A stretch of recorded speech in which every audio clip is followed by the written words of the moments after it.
Hello, and welcome to another episode of Breadcast Gaming Talk. This episode I'm going to be discussing Pokemon Sword and Shield. The games have become the third best-selling Switch games of all time, and I have to say, that's completely awesome.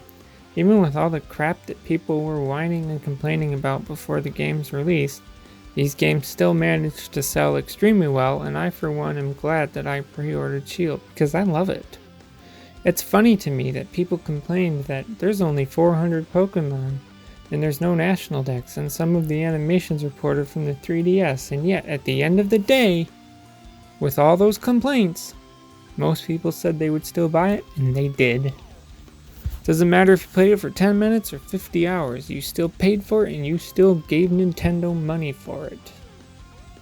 Moving on, the news is that there's going to be expansions for Pokemon Sword and Shield. The first expansion is called Isle of Armor and the second expansion is called the Crown Tundra. Between the two expansions there will be an additional 200 Pokemon. This comes in the form of an expansion pass, where you will get both of the expansions for either Sword or Shield for $30. 2 expansions for $30. Yes, that means if you own one copy of each game, so if you happen to own a copy of both Sword and Shield, you're going to have to buy the expansion twice. I honestly don't feel bad for those people since they paid more to have both of the games anyway. The expansions will have the feature that you can get the Pokemon without having the expansions if you have the Pokemon Home phone app, and you can do trades that way. The Isle of Armor will release in June and the Crown Tundra will release later in the fall.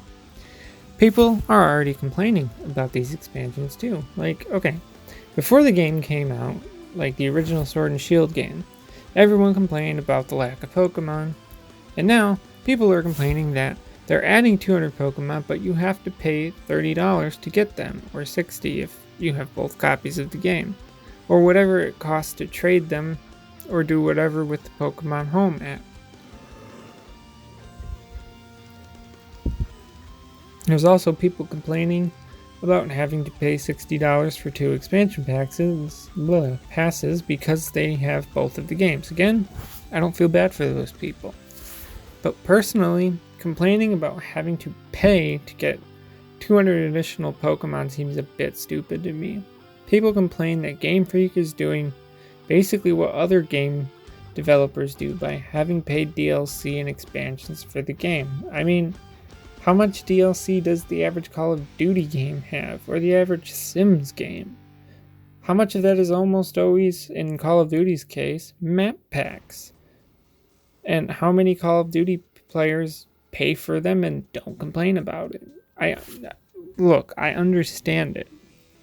I'm not the biggest fan of DLC because of what companies like Call of Duty do, where it's, you're paying $20 to get 4 maps, or in the case of Lego games, where you pay $20 to get characters from this movie or this comic book or whatever. It's like people think that Pokemon games have never done things like DLC and expansions before, and then when they do it, they whine and complain about it.